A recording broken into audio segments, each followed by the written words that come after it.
The Idea of the Brain, The Past and Future of Neuroscience by Matthew Cobb. Let me tell you, this was one of the better interviews that I've done pertaining to the subject of the mind, or if you will, the brain, if I could use the term. In antiquity, people understood the heart to be where you think, and they didn't really understand the brain's purpose. In this book, he spells all of this out very nicely, but in the episode, you get to hear how we developed our understanding and our science progressively got more accurate, and where we're headed in a good direction, I hope, on trying to understand and solve some of the mysteries that we haven't known, the age-old questions. Will we finally at some point possibly figure out what consciousness really is and understand it? Well, stay tuned and let us know what you think. Drop a comment. This will be released early on Patreon. We are MythVision. Welcome back to MythVision Podcast. I'm your host, Derek Lambert, as usual. If you're new to the podcast, hit that like button, subscribe, and hit the bell so you guys are notified when we drop these amazing shows with all of these scholars in various fields across the world. That's what MythVision does. We're on an exploration to try and figure out what is going on, right? What's the reality of the situation, and hearing various takes on it, whether it be consciousness, whether it's mythology, historical Jesus, God's existence. You can go on and on. I'm going to be interviewing a UFO skeptic and the recent situation with everybody going crazy. You know, I'm really skeptical of these claims. And so I want to challenge them. I want to see, are there better explanations that suit it? Well, today I have Dr. Matthew Cobb. I hope you don't mind me calling you doctor. Is that okay? Whatever. Yeah. Well, ladies and gentlemen, be sure to go check out his book in the description. Dr. Matthew Cobb is a British, am I saying that right, Cobb? Yeah, that's fine. Excellent. He's a British zoologist and professor of zoology at the University of Manchester. Dr. Cobb earned his BA in psychology at the University of Sheffield. During the second year of his undergraduate studies, he read an article about the recent discovery and I'm going to butcher this, the Drosophila? Drosophila. Drosophila melanogaster? That's good enough, yeah.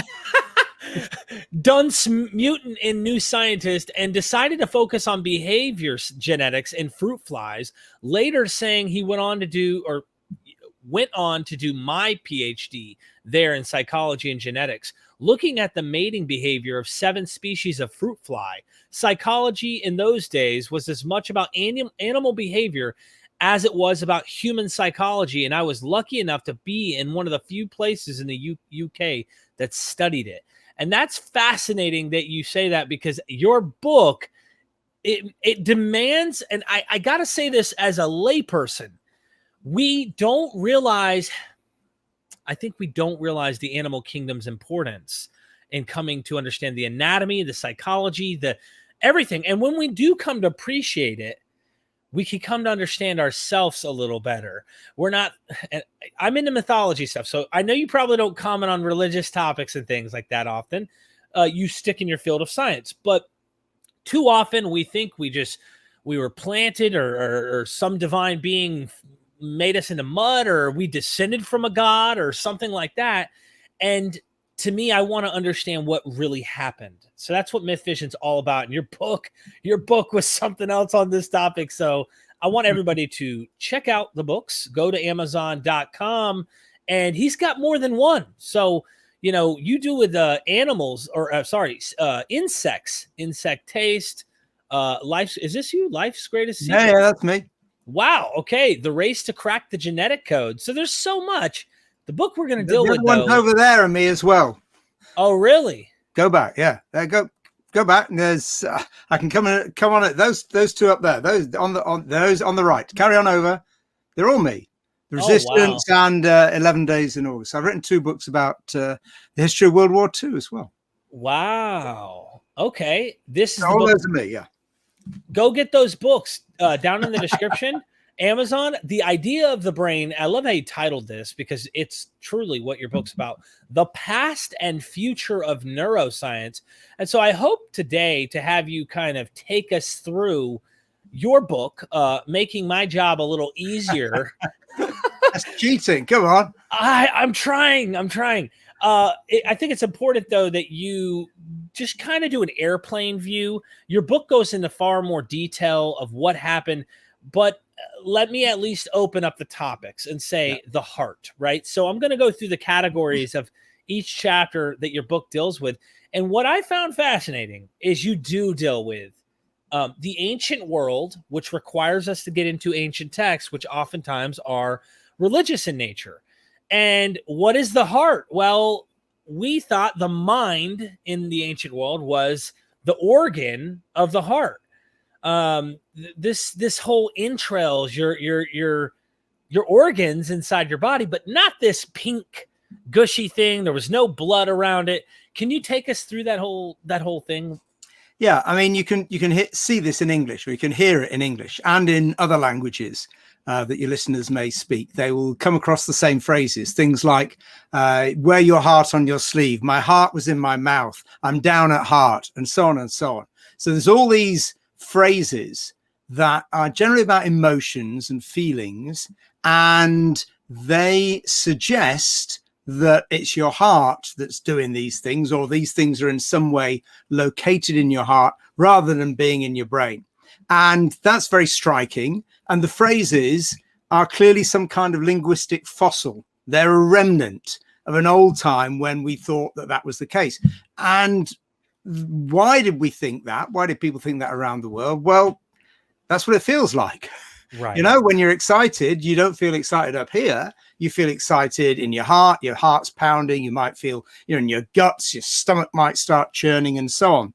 So the interaction between your emotions, your sentiments, your feelings, your thoughts and your body is very, very intimate and real and very important, and tends to get forgotten, but it's there in our everyday experience. And if you try replacing the word brain instead of heart in those sentences, then they just sound completely crazy. They just don't make any sense. They completely lost their power. You've broke my brain. Yeah. Well, okay. Well, you do say that, but that's kind of different. That's a modern. It doesn't mean the same thing anymore. You know, it would have to be me explaining quantum mechanics. Oh, mine would already be broken. So you can see that there's this link between the heart and feelings and emotion in our language. And as I say, this is true in many, many different. Dig about and see how widespread was this. And to my not surprised, but I just noted that, in fact, this was pretty much everywhere. So you can see this in ancient Egyptian texts. You can see this in the Bible, although the Bible also does, the Old Testament also does suggest that maybe it's the liver is where many of your sentiments reside, which is kind of bizarrely specific, but why not? And in particular, this was the case in the 19th century. Anthropologists went all up and down the Americas to discuss with indigenous peoples about all sorts of beliefs that they had. And they all reported, all the indigenous peoples and the native peoples of North America in particular, all reported that they felt that in some way that the heart was where your key spirit was. A few of them thought that maybe there was some kind of more cooler conceptualization would go on in the head, but basically the heart was where the action was. Now, we don't know that those views are actually those of pre-Columbian, pre-contact views. So, people will have been in contact with loads of white people who were going, no, don't be silly, it's the brain. But the consistency of those comments tends to confirm that. Now, there are some slight exceptions to this, and the two of them are quite interesting. First is China. So Chinese thought and ideas were in general about not so much localizing things, and this is not just about consciousness and emotion, but in general, but rather looking at contesting forces. So this wasn't something that they were terribly interested in. But the first mention we've got of Chinese thinkers imagining that it's something to do with the brain is in about the 17th century, when contact with the West was already highly established. And the other fascinating exception, and this came to me right at the very last minute, just as we were correcting the proofs of the book, was that what about the Australian Aborigines? Because of course you've got to have oral records. There are no written records that can help you with this. We've got to go back to oral records to get deep into human prehistory. And I couldn't find any sources that suggested anything really about Australian Aboriginal thinking. And I got out a big encyclopedia of Australian ideas, and the brain was just mentioned a couple of times, but not in terms of their ideas, but in terms of people's interpretation of various things. And eventually I got hold of an Aboriginal scholar and sent them an email and said, can you help me with this, because I really don't understand.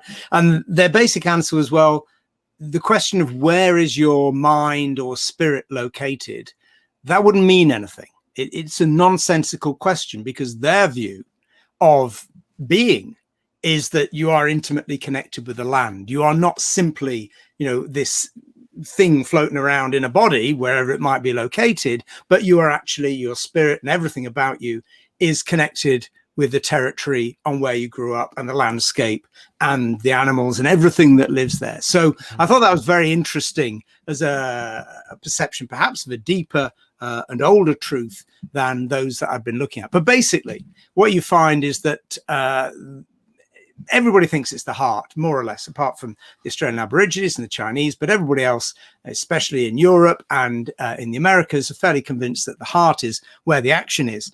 And the first people to question this systematically were some of the ancient Greeks. Now, not all of them thought this. Aristotle was very much convinced the brain was simply there to cool the blood, and the blood was the source of life and energy and thought and emotion and spirit and all the rest. And of course, if you do a little bit of opening up of an animal, a farm animal, you find that its heart is all these vessels which we can feel pulsating are all to do with the heart. And we know from our own experience that the heart changes its activity, and motion was extremely important in terms of thinking about how spirit, ideas linked with reality. That motion was how you could tell something was going on, and the brain doesn't do anything. You might have a headache, you might have a pulsing headache, but apart from that, you don't feel anything, movement in your brain when you're thinking about something.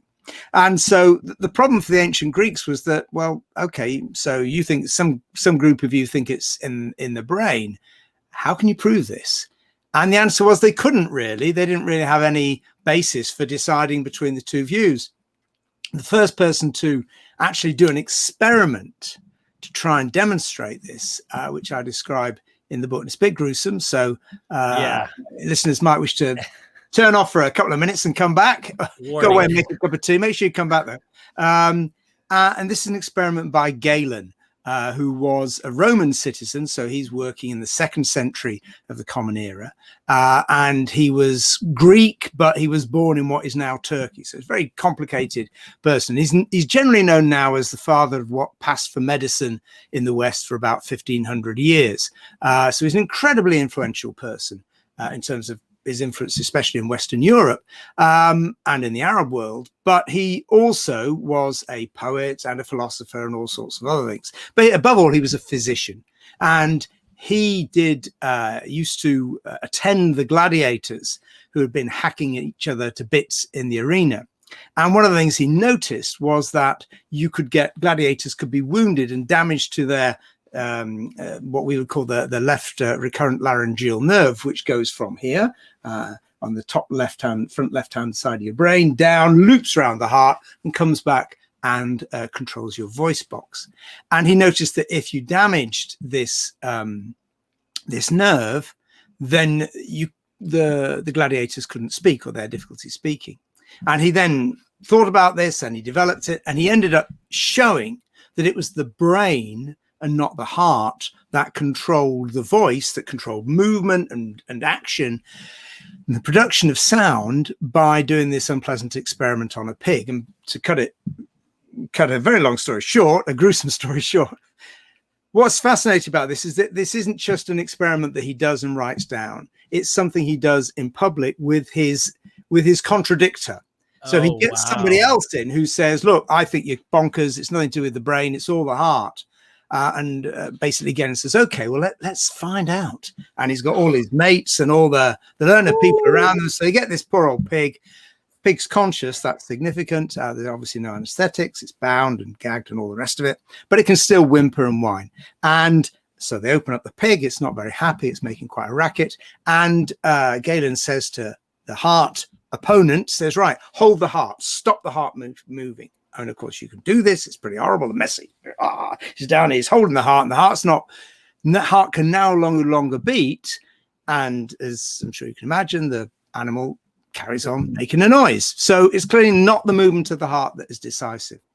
On the other hand, if you then open up the skull and then press on the brain, then instantly the pig becomes unconscious. And what this showed by experimentation was that the brain was the source of the voice, at least. And because of anatomical evidence showing that all these nerves, these fibers, seem to be going up to the brain and not to the heart, that again strongly suggested there's something going on up here, because it's connected to all the bits that are interesting, whereas the heart, although it is connected to the blood, which is extremely important and was clearly quite mysterious.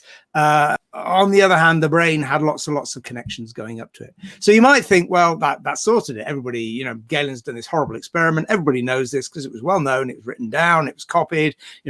Books, of course, were just handwritten in those days, had to be copied by monks and then by people in the Arab world who got very, very interested in about the 8th and 9th century, both in copying and translating ancient Greek texts and ancient Roman texts, but also developing their own thought. And this was incredibly significant for what eventually became the Renaissance in Western Europe.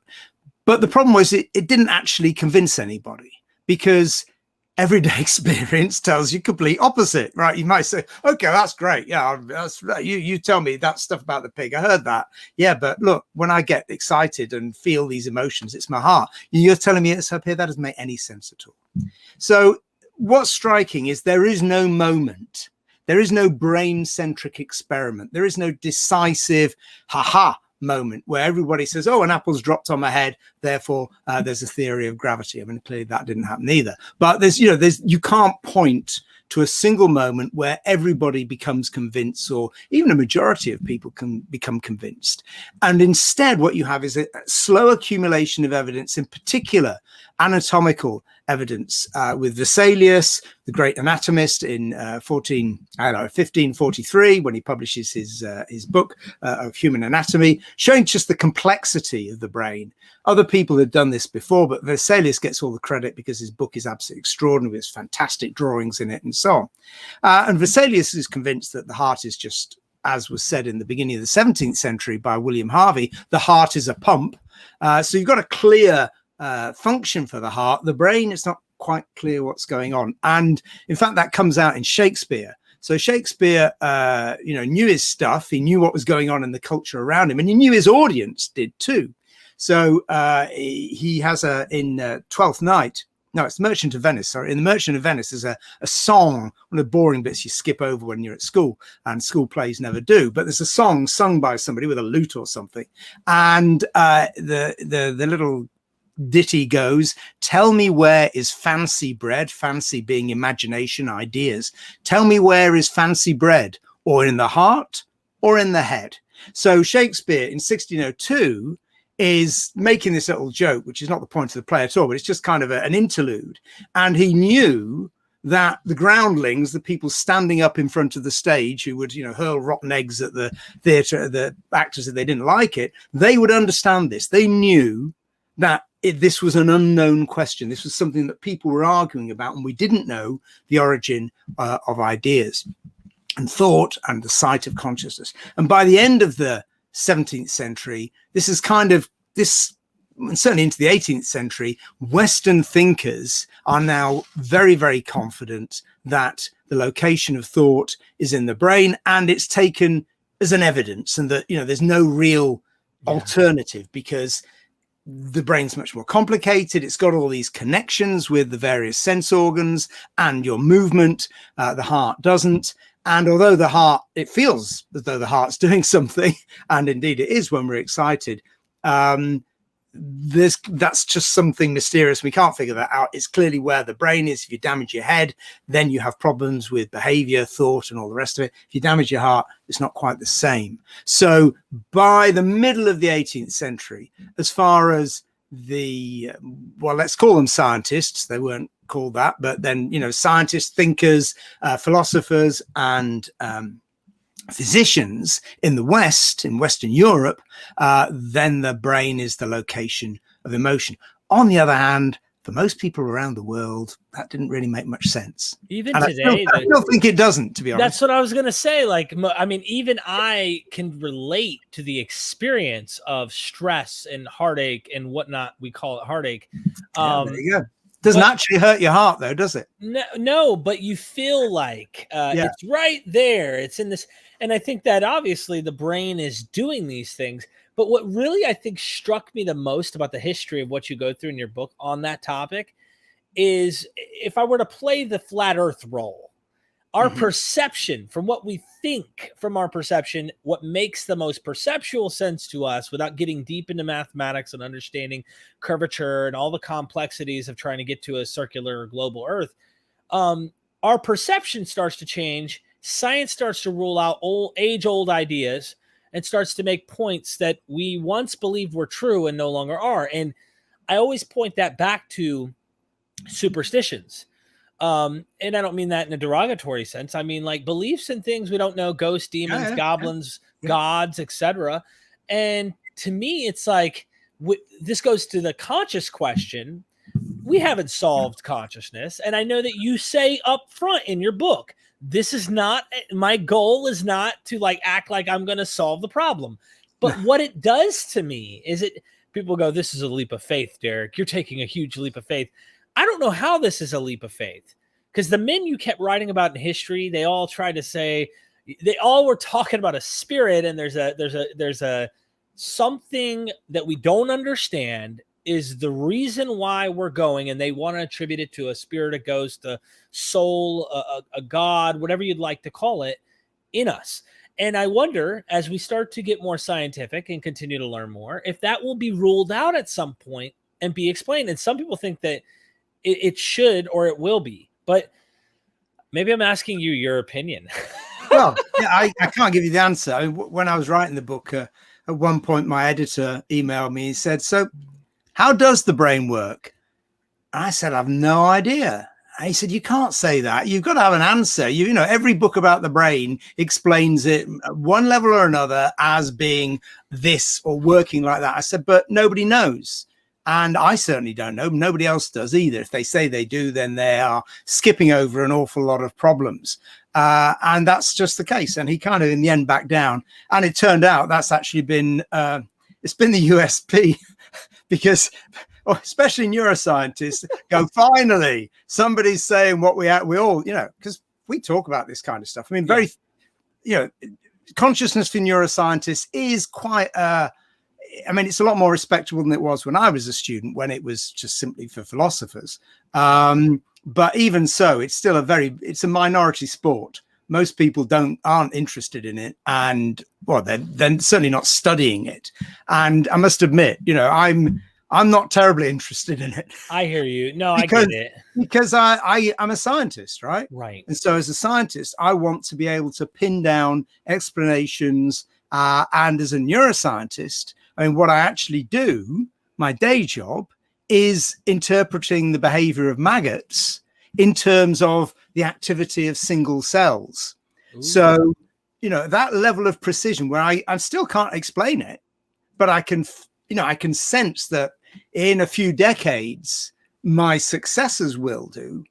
You compare that level of precision, which is actually understanding, to, well, it works like a kind of quantum computer or whatever explanation people want. That's why I say I'm not interested. Not that I don't think it's fascinating. In terms of whether we will ever able to know it and leaps of faith, well, you've got to remember, physicists don't know whatever it is, 90% of the universe is made of, right? They don't know what dark matter is. They don't, and dark energy, all they can say is, look, there's something missing. Our equations say there should be this value, and the data say there's this value, and this gap We've no idea. Now, I'm quite confident the physicists are going to work that out. Right. Is that a leap of faith? No, it's just on the basis of, past performance is a good predictor in some cases. That having been said, my guess is that consciousness, it's centuries away. Absolutely, it's centuries away. But nonetheless, science is still constantly climbing, and I can respect it on your book because, look, maybe we should delve into the second part here. You kind of already dabbled into some of this other stuff, forces, and then electricity and function. Would you take us into forces a little bit? Yeah. So one of the themes of the book, because the book was, it was a long time in the writing, and the thing about books is they always turn out different from what you expect. You can understand that in a novel, unless you've got a really tightly plotted detective story where, you've got to have somebody coming in with a gun at a certain moment or whatever, Right. But for something that's historical, largely, not entirely, but largely, actually, the fact that, well, how could you not be sure what you were going to do? Well, the issue is interpretation. And that's why we've got all these rows about history, both in the US and the UK, because, you might crudely think, well, history is just one damn thing after another. Well, it isn't. It's a series of selected damn things, one after another. And your choice of the things that you think are interesting and the light that you cast them in and the way that you think about them, present them, that is then effectively an opinion. And there are as many opinions about history as there are about politics today. Nobody agrees today on, lots of things, from how to handle the pandemic to, what should we do with the deficit or whatever. So, there are political disagreements about all sorts of things, not just party politics, but, disagreements between people. So there's disagreements about history as well. And the same is true of the history of science. So interpreting what happened and trying to understand it is fraught with argument and so on, because it's a series of choices. And I was having a hard time stopping this being boring, right? So I was writing this stuff and it really was one damn thing after another. And, I just thought, why would anybody read this? This is just dumpty, and there's no kind of connecting thread. And then gradually I realized that there was, in fact, a thread going through the various bits of the book where I tell people what happened. And the link wasn't just, well, somebody did this after somebody else, sitting on the shoulders of giants, as Newton said, but rather there was something consistent in what people were trying to do in looking at the brain in new ways, with new technology, with new devices, with new recording instruments or whatever. And that was making parallels. At each stage, they were making parallels between what the brain does and how it does it, and the highest technology of the time. So this began back in the 17th century with Descartes, and Descartes, the French philosopher, he's the guy who said, cogito ergo sum, I think, therefore I am. And that's the starting point. It's the one thing he could be confident about, was that he existed. And the rest of it, well, he had to try and kind of build it up from there. But Descartes wasn't just a philosopher. He did dissections. He thought very hard and worked very hard on how bodies worked. And he was very struck by these mechanical hydraulic statues, kind of animatronics, crude animatronics they had in Paris public parks in the early 17th century. And, statues would move and do kind of, robotic movements and all the rest of it. And this was all done by weights and water moving up and down and so on. And so Descartes thought, well, maybe that's how brains and bodies work. Maybe there's this fluid, this kind of movement, this kind of high pressure stuff that's going down from our brains and causing us to behave in all sorts of ways.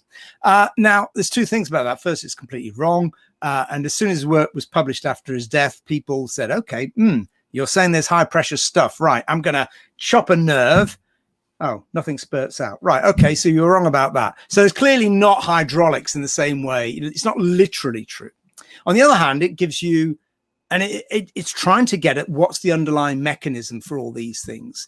And what's very, very clever, I've kind of ridiculed him, but, Descartes was incredibly smart, because these statues weren't just around in France in the 17th century. They'd been around in antiquity. The ancient Greeks and the ancient Romans had these things. And none of those smart people looked at them and went, maybe what's going on here? So, Descartes' parallel was, in fact, an act of genius. It was wrong, But the key point about ideas isn't that they're right, because virtually no idea is completely right. But does it enable you to progress? Does it have what's called a heuristic value? Does it help inquiry and understanding? And Descartes' idea most certainly did. The big change came, and I'm getting on to the forces, with the discovery of electricity in the middle of the 18th century. And initially, this was just kind of it was trying to understand fundamentally, Benjamin Franklin doing that crazy thing with the key and the kite. I mean, God knows how he wasn't killed by that. But also people started to generate electricity. And so there were people called electricians who, that was the name of them. And they would either wander around the countryside, making static electricity by rubbing kind of wool against a ball of amber, a bit like you do for your kids with a balloon you rub the balloon against your jumper and you stick it on the wall, and all the 5-year-olds at the party go, "Oh, Dad, you're magic." No, just me. Try it; it's great. They love it. And then they would get this electric charge, which they could store in a jar. And it would then give a sudden discharge if you contacted. So basically, you've got it's not an electric battery yet, because it's not slow release of a current, but bang, you get a charge. And you could show that this could produce movement. In fact, one French philosopher got about 400 monks to hold hands with each other. And then he got one of these big Leyden jars, as they were called, at the end. And he charged the monk at the beginning. And of course, the monks jumped in order as this incredibly fast electric shock moved down the line. So it's a bit like being kicked by touching a cattle fence. You know about it. Oh yeah. Yeah. So the idea was that people then thought, well, okay, so that looks like is electricity a kind of super irritant?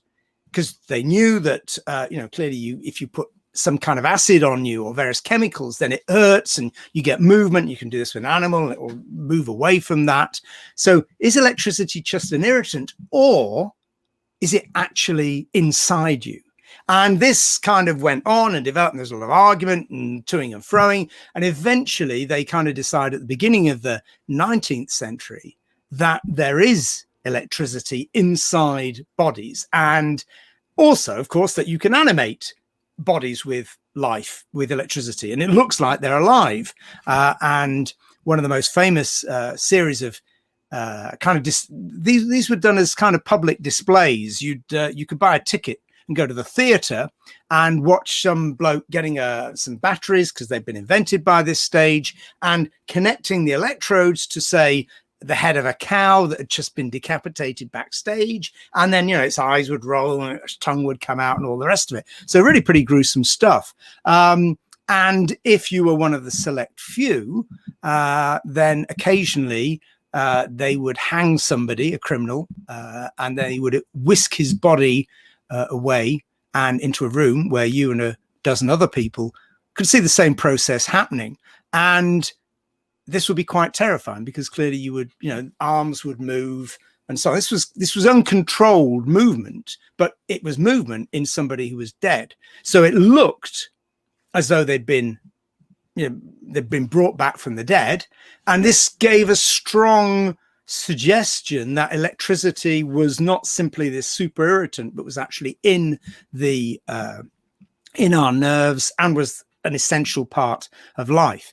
And it's thought, but it can't be proven, that in about 1815, one of the displays of this at the Royal Institution in London, not with a human, but with animal bodies, a young girl called Mary Godwin, who was about 15 at the time, witnessed this. A couple of years later, she'd run off with a very famous poet called Percy Bysshe Shelley, and was on holiday, and it was very, very wet. And they were on holiday in Italy, they were on holiday in Switzerland, and they told each other ghost stories. And she came up with the idea of Frankenstein's. That's where Mary Shelley, we think, got the idea from. So basically, you've now got this new technology, this new source of power, and that power is then harnessed by ingenious humans, and you get something like the telegraph system, which snakes across Europe, which goes across the continental United States. And it starts to look, when you look at a map of, say, the telegraph network in the UK, then I say this sadly as a Mancunian, and Manchester is not the capital of the UK. Great, it's always been a bit of a mystery why it's not. But anyway, all of these telegraph connections go to London, and you can see that they're connected. There's the center, and then all these connections spreading out. And this metaphor developed whereby people said, well, this is like a body. That they said that the actual country is organized like a body, with all the center, the decisive center being in London, and information actually talked about that goes down to the provinces, which can then act upon it, and so on, as these messages go down the telegraph system. So people said the metaphor worked both ways, just as the telegraph system and the organization of the country seemed to represent a body. So they argued, well, the body and the brain are basically like a kind of telegraph system. The problem with that was a very powerful idea, because it then raised the question, well, what exactly is going down our nerves then? Okay, I can understand I've got a Morse code message going from, the center in London down to, up to Manchester to say, make more cotton or something. We can sell loads of it. Okay, I get that. But what's happening in the brain? And this became much more problematic. And the organization of the brain, if you thought about it a bit, was clearly different, because the point about a telegraph system, it goes from A to B, it's fixed, right? And you can't send a telegram to change its route, change its direction. It's all rigid. You have to go to get somebody to go to, from the telegraph office, brings the telegram to your door to say, yes, you have won the lottery or whatever. You get the message that way. The Queen sends you a telegram when you're 100 years old, which it still happens in the UK. We don't have telegrams, but the Queen still sends you one. It's very mysterious how she manages to do it. So the difference is that clearly brains are a lot more flexible than that. And in about 1880, with the development of the telephone, people started to say, well, look, what about telephone exchanges? Because a telephone exchange, if some of the younger listeners and viewers may not know how it used to work, but in the old days, before you had even a fixed phone, a landline, you would have to pick up go watch an old black and white film on YouTube. You'll see you have to pick up the phone and talk to an operator, and the operator would then put a wire between your number and the number you wanted to connect. And clearly you could want to talk to lots of people in the local area, or you might want to go to a different exchange. And so she, generally was a she, would then connect you to another exchange, and then you would go through the same process. So this wire that could move was flexible, and your voice could go down the wire in all sorts of different places. And this seemed much more like the kind of complexity that the brain seems to have in both its structure and its function. And so by the end of the 19th century, we'd moved on. We'd had hydraulic statues, then we'd have just something kind of electric, then we had a telegraph system, then we had a telephone exchange, and things were starting to you could see that there's this connection between technology and our ideas. So to get back to my answer to your question, this is what I began to realize was in fact the thread in the book. And once I had that, I felt much happier about it, and it started to make a lot more sense. And so the underlying theme, which takes us not only to the present day, but into the future, because that's the other way the book's structured, I realized that there was this past section, which was going to deal with the development of our knowledge, but also of the various metaphors that have gone with the development of our knowledge. So parallels between brain and technology, contemporary technology, that would take us basically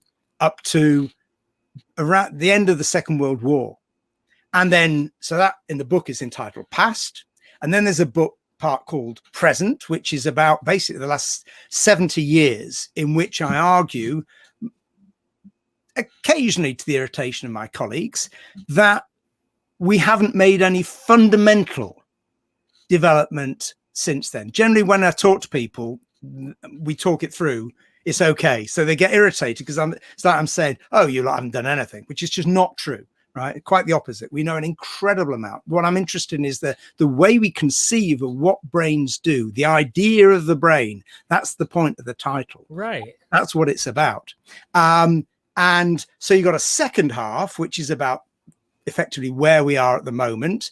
And once I'd realized that, it became much easier because it meant that I'd had this essentially chronological description up until then, up until 1950. And the problem after 1950 is that it's just, there could be books written about every year or every subject. So I ended up choosing a number of subjects, and basically then it develops in parallel with similar developments in different themes until we end up in the third half. Well, it's kind of third half, a little bit at the end, which is the future, which is not what scientists normally do, which is to speculate about where we're going. That, as I said, that goes against the grain, both as a historian and as a scientist. But I know it's what readers want. Yeah, because you saw my inclination was to ask you, not because I know or even try to put you on the spot, because this is exactly what happens, and I don't blame scientists for being this way. It's like, stop guessing. We don't know till we have empirical facts. They did this all throughout the ancient world. Well, if they could do it, why don't we guess? We're not. Now, here's the thing. I'm not saying that we're supposed to put some weight on this guess, but it's fun to hypothesize. No, absolutely. I get that. I do understand it. I appreciate it. Yeah. But one of the things that is significant is that, and it's the end of the introduction to the book, and it's one of the things I say to my students every year, over and over again. They get very cross with me sometimes in some courses. Is that the three most important words in science are: we don't know. So knowing stuff is great. It's fantastic knowing stuff, but to be honest, these days with your phone, everybody can know stuff. You just got to know the right question to ask, and Google will tell you, point you to the right place. So knowing stuff, it's great, but it's not quite what it's cracked up to be. And as long as you've got the inclination and a few requisite skills, anybody can learn about anything pretty much. There are some things you can't. I can't learn about quantum mechanics, right? Because and this is literally the case, my brain has frozen since adolescence in a not particularly maths oriented situation, right? Configuration, there's the word. So, if you want me to learn maths, I can do really crude stuff, but nothing, intelligent enough. Similarly, if I was to start learning a musical instrument, these are very interesting. Right. Language, music, maths, they're very simply related. And that's why kids absorb language like a sponge. If you go and live in a foreign country with your little kids, who are 4, 5, 6, they're going to speak the language perfectly in a few weeks if you allow them to just chat with other kids. They're just, and that's why you get maths geniuses who are preteens, and Mozart composing symphonies when he's 5. You don't get people writing brilliant novels when they're 5. You just can't do it. That's about something else. That's about different kinds of skills. So I can't do maths, but I can learn about lots of other things. But the interesting thing about science is knowing what we don't know and then thinking of a way of how we could answer that question. That's what I find most exciting and challenging. And when you realize that there's a gap in knowledge, you then have to think, well, okay, what's a realistic and effective way of answering this? So to get to your consciousness question that started with, right, you could say, okay, right, what is consciousness? Well, I'm going to develop a device that's going to measure it. And I've now got a consciousness meter. And well, you're not, because you can't even define it first, right? So right. That immediately asks the question, well, how are you going to measure this thing that you're interested in to find out what it is and how it works? How are you going to measure it? How are you going to manipulate it? How are you going to try and capture it? In the end, turn it into numbers, which is one of the key things that science does. And then you get into, well, what can, not so much what would I like to know, but what can I know? What is possible for me as an individual or as a member of a research team, what can we find out? What skills do we have or could we reasonably acquire, or equipment that we could reasonably acquire, can we use to answer this question? And what you generally find is that really interesting thing way up there, you want to know the answer to, you can't. You've got to take an incremental step and just get to the next bit and answer that tiny little question. And in general, that's what most of us do. And we're satisfied with that. I mean, I want to know how smells are represented in the brain and how brains function to interpret smells and how they're, because smell is my kind of main subject. But in any kind of animal. But what I've ended up doing is studying the activity of single cells in maggots, right? Because I can do that and we can answer that question. So science is about the doable. It's about things that you can answer. So that's, and that's a long-winded way of saying that realizing this kind of historical path of development was interesting for me as a writer and as somebody probably coming to the end of his career, and to look back on kind of, things that I've been thinking about since I was a student in the 1970s. So many of these things that I hadn't realized were going to be in the book kind of muscled their way in and convinced me. I thought, oh, wait a minute, I'm sure I remember us arguing about that, in 1976 or something. And then you think, okay, my goodness me, my teachers were pretty smart. That's the other thing I realized, is my lecturers were right on the money and knew exactly what was exciting and the key areas of the unknown or the weird or the, slightly, do we really believe that? And then have since been kind of abandoned. So there are lots of dead ends. That's the other thing in the book, is that scientists love to present history as this endless chain of great men, normally as great men, leading up inevitably to them at the pinnacle and their particular topic. And of course, that's not how it works at all, because it's this terribly braided, complex history with basically loads of mistakes in it, and it's the mistakes that are often as interesting as the actual insight. Right. The revelations that come from the mistakes are sometimes the best part. Yeah, absolutely. Real quick, you said, and I heard you in your last podcast, but I also think you said this in your book, that you can create a smell that a bug has never, or an insect, or maybe even an animal has never smelled. Yeah. Can you explain what that is before we let you go? Okay. Well, it's dead easy. First, everybody can do this right now. I can make you do something. I can make you see something that isn't there right now. If you shut your eye, one eye, or shut both your eyes, better. Okay. Press your eyeballs, not too hard, but if you press your eyeballs, you'll see light. Yep.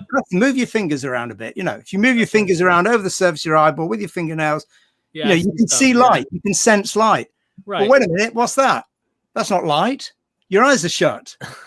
Okay. So what's happened is that your physical pressure from your finger has activated the cells in your retina. Oh, you're right. Blinded yourself there. No. Yeah. Folks out don't stick pins in your eyes, right? You've all done this. Everybody knows this, you know? So the point there is that one stimulus, physical pressure, has activated neurons, which your brain can only interpret as light, because that's what a signal from the retina means. And it was von Helmholtz, the great physiologist in the 19th century, who worked this out. And this is part of the key thing about realizing that, in fact, it goes back to what we were saying about the beginning, about why introspection, about how things seem, is a very poor guide for understanding how the brain works, because we're continually deceived, right? Oh, yeah. I've just deceived you by making you see light that isn't there. Right. There is in your visual field at the this very moment. And if someone doesn't believe, they can go into a pitch black room with no light and do that practice. Yeah, it's very effective. Right. So if at the moment in your visual field, there is a patch that you can't see. Right. There's a patch where there is no signal coming in, because it's the part of the retina where all the cells converge and form the optic nerve. And in that part of the retina, there are no detectors. So if you stare straight ahead, then a patch around about on the right and the left in the middle of your visual field is in fact blurry. You don't sense that as a whole because your brain thinks, okay, well, we can, it's a bit like Photoshop, just blur that in, you know, just use the stamp tool, bump, bump, bump, the bits around it, just put it in there. It makes it. Plus, in everyday experience, not in an experiment where you've got to stare fixedly at a point, in everyday experience, your eyes are moving all the time. So you're filling in the what's over in those gaps. So our perception is not real, right? It's not actually the way the world is. It's a filtered version of it. You know, the fact that you can't see UV light, you can only see the colors on flowers, on a white flower, if you get a black lamp, a UV light, and you shine that on, and then it iridesces in a spectrum we can see. You can't see all spectrums. You can't hear all frequencies. And we accept those limits. But if you just take that step forward, then it means that, in fact, your perception is not, you know, you haven't got a little mini-me sitting in your head, looking out of the window or looking at the screen, right? Which is the way it's characterized in films like, you know, Inside Out or whatever. You know, that's the way it feels if you think about it a little bit, but it's not that way at all. So that principle that we just showed with the eyes, you can do that in an animal. You can get a cells, receptors, little proteins that will respond to light. And using the power of modern genetics, you can introduce them into particular cells. So in the case of a maggot, my little wriggly maggots, it's a baby fly, I can put one of these receptors into the cells that detect smells. And then what happens if I shine a light on that cell, then the neuron, because it's a nerve cell, it responds, it fires just like it does when you press your eyeballs. They fire, they're responding to a stimulus. That stimulus, doesn't matter what it is. In this case, it's now because I've turned effectively the bit of the smell cell into a light detecting cell.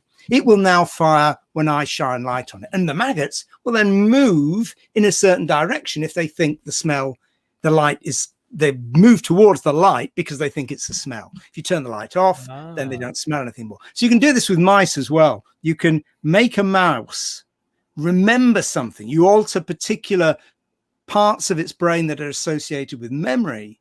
You can make the mouse remember something that it has never experienced.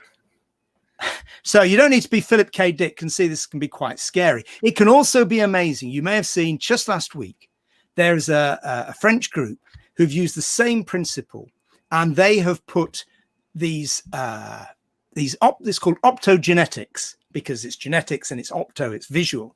They put particular optogenetic receptors into the retina of somebody who's congenitally blind. Right. And then it's not quite as dramatic as you might think. They have restored some sight, but he's got to wear special mask, special eye pieces, you know, pair of glasses, and that then shines particular light frequencies onto these cells, which he can now interpret with a lot of training. He's been able to interpret. He can see the world around him in very, you know, like you or I in very dim light. So he can see light and dark. He can see objects out there. So there's the potential there.